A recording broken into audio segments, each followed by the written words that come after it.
Assalamu alaikum. Je parlais dernièrement justement de cette question que beaucoup de gens se posent. C'est comment reconnaître une voie, un centre, une organisation, un ordre, on peut appeler ça de différentes manières, qui soit réellement initiatique ou pas. Parce que des fois ça peut prendre différentes formes, en soi ça n'a pas de forme précise. La sagesse divine passe par où elle veut. En soi, ça repose avant tout sur des hommes. C'est eux qui construisent une organisation, c'est eux qui font un ordre, c'est eux qui transmettent ce qu'ils ont reçu, un héritage. En soi, qu'est-ce qui permet de savoir si c'est initiatique? C'est avant tout la qualité des personnes qui gèrent ce centre, ce lieu, cette confrérie, cet ordre, cette organisation. C'est avant tout leur qualité qui fait le lieu ou pas, quoi. C'est pas les murs, c'est pas une organisation, c'est pas le nombre de disciples, c'est pas combien même de pôles, de maîtres ou de prophètes ont été rejetés par une grande majorité. C'est pas la quantité ou la généralité qui fait la qualité. En soi, un centre initiatique, il a deux fonctions fondamentales principales. Recevoir, conserver et transmettre. On transmet quand il y a un réceptacle. Donc, je peux donner quelques critères qui vont faire le cachet d'un réel centre initiatique. Déjà, c'est lui qui possède, donc c'est pas lui qui court après des disciples. Donc, pas de propagande, pas de prosélytisme. Au moment où on voit du prosélytisme, de la propagande, etc., en soi, déjà, je dirais, c'est un très mauvais signe, très mauvais signe. Deux, comme on le voit actuellement, on nous met des rites de zikr, de hadra, de jama, donc où les gens se réunissent et font du zikr intense ou etc. avec le nom Allah, qui sont à la base des rites initiatiques. Au moment où c'est mis en ligne, où c'est sur les réseaux, où c'est là aussi c'est très mauvais signe. Ça reste des rites réservés. Comme c'est pas le sujet de la vidéo, j'expliquerai une autre fois le pourquoi, mais ça reste réservé. Qu'est-ce qui fait que c'est initiatique?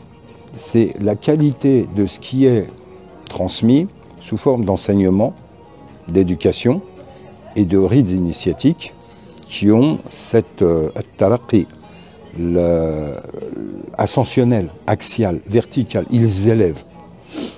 Eh bien, c'est notamment le fondateur ou le maître vivant, est-ce qu'il les possède ou pas?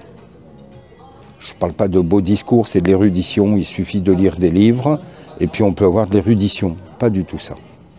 Le Cheikh Darqawi, il disait, si quand quelqu'un te parle, il touche ton oreille, c'est sorti de sa bouche. Si c'est sorti de son cœur, il touchera ton cœur. Or, comme les gens sont beaucoup dans l'émotionnel aujourd'hui, ça touche facilement leur cœur. Ils n'ont pas les connaissances, ils n'ont pas les moyens de reconnaître. En soi, la clé, comme le dit le Cheikh Muhyiddin ibn Arabi, dans une lettre qu'il adresse aux savants de son époque, Fakhruddin Razi, il lui dit « Une connaissance est une connaissance inspirée qui te vient de Dieu directement et non le fruit d'une conception, d'une étude de livre, d'une réflexion.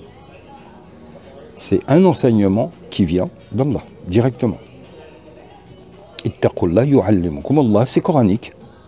Restez centré, Allah vous enseignera directement, sans intermédiaire. Or, c'est ce que Guénon appelle le mandat du ciel.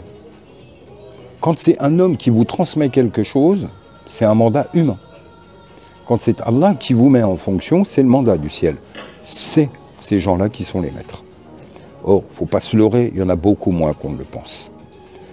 C'est quelque chose en disparition. Donc, aujourd'hui, oui, il y en a peu.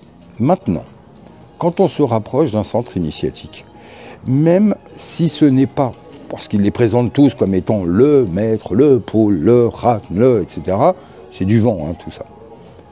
Le pôle sert de la ponda, et ses serviteurs à quelque titre que ce soit. En soi, vous n'avez pas les instruments pour pouvoir vérifier. C'est comme si on vous demandait, voilà, il y a telle personne qui est spécialiste de la langue sumérienne. Est-ce que vous avez les moyens de le vérifier? Le type, il pourrait vous raconter n'importe quoi, vous n'avez pas les éléments pour le vérifier. Vous arrivez devant un garagiste, vous avez un problème de voiture, il peut vous sortir n'importe quoi. Pourquoi? Vous n'avez pas les éléments pour le vérifier. Maintenant, qu'est-ce qui va vous permettre de vérifier? Et en soi, un chemin dans lequel on peut tomber dans des centres qui peuvent avoir une partie d'héritage, qui peuvent avoir certaines choses positives, faire du zikr, rencontrer des gens agréables, recevoir quelques enseignements, etc. Mais ils n'ont pas grand-chose d'initiatique en dehors de ça, quoi. À un moment donné, c'est votre faim. Quand vous n'êtes pas nourri, vous devez le ressentir.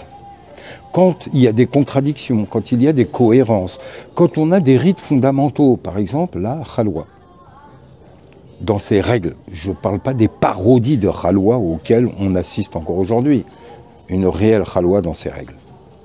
Au moment où il n'y en a plus, vous savez que le caractère initiatique, il est très léger, il est à la rigueur préparatoire. Il y a quelques connaissances théoriques, mais il n'y aura pas plus. Donc en soi, vous-même, quand vous êtes dans ce chemin-là, le rapport que vous avez fait qu'au bout d'un moment, nécessairement, vous allez déjà au moins comprendre qu'il n'y a pas grand-chose d'initiatique, vous allez comprendre au moins ce que vous ne voulez plus, vous allez voir des dérives, et à partir de là, ça vous aiguille vers ce que vous voulez. Et vous pouvez changer. Et bien évidemment qu'on peut changer à volonté. Combien de mètres nous explique Sha'arani, nous dit j'ai eu plus de 300 mètres.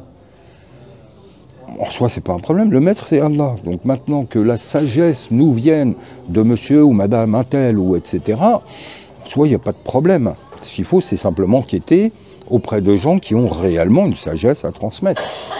Or, déjà de dire à la personne, est-ce que ça vous vient réellement d'Allah? Mais je dirais, il pourrait vous dire oui, que vous n'avez pas les moyens de le vérifier. Votre cœur saura le vérifier. Donc recherchez les gens qui sont capables de vous nourrir, qui dans leur enseignement ont une cohérence, qui sont capables de mettre en place des rites qui soient réellement d'ordre initiatique et de vous emmener. Mais en soi, tant qu'on ne les a pas vécus et qu'on ne les connaît pas, on ne peut pas les inventer. Donc il faut passer par l'expérience. C'est l'expérience de Sidna Ibrahim qui dit ah, les étoiles sont mon Dieu. Puis après il se trompe, il dit ah bah non. Puis il dit ah bah c'est la lune. Puis il dit ah non, je me suis encore trompé. Ah c'est le soleil. C'est notre vie. On se trompe, on recommence, on se trompe, on recommence. Au fur et à mesure, on s'améliore, on comprend mieux. Et un beau jour, on comprend. On comprend. Mais c'est vraiment la notion des gens qui sont là pour transmettre. Parce que l'organisation autour, souvent, elle est là pour aider beaucoup plus qu'autre chose. Mais les gens qui sont là pour transmettre, ce qu'ils transmettent, l'ont-ils reçu d'en haut, directement, ou de livres, ou d'humains? Comme disait Bistami, vous recevez votre connaissance de mort, nous le recevons du vivant qui ne meurt pas. Et ça, c'est que vos expériences, vos échecs, vos impasses, c'est votre abnégation et votre détermination à continuer, continuer, continuer, vous relever. Et petit à petit, oui, la connaissance se pose, la certitude vient.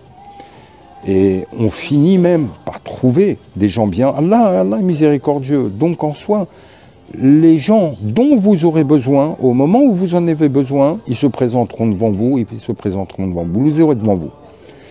Et à ce moment-là, par les rites adéquats et par l'aptitude intérieure, les prises de conscience et le rapport au divin direct se produit, s'amplifie, et ça en devient même une normalité. C'est un long chemin où il faut beaucoup de force, beaucoup de patience, beaucoup de détermination. Ne rien lâcher. Et vous trouverez, Inch'Allah. Allahumma salli ala Muhammadin wa ali Muhammad. Allahumma salli ala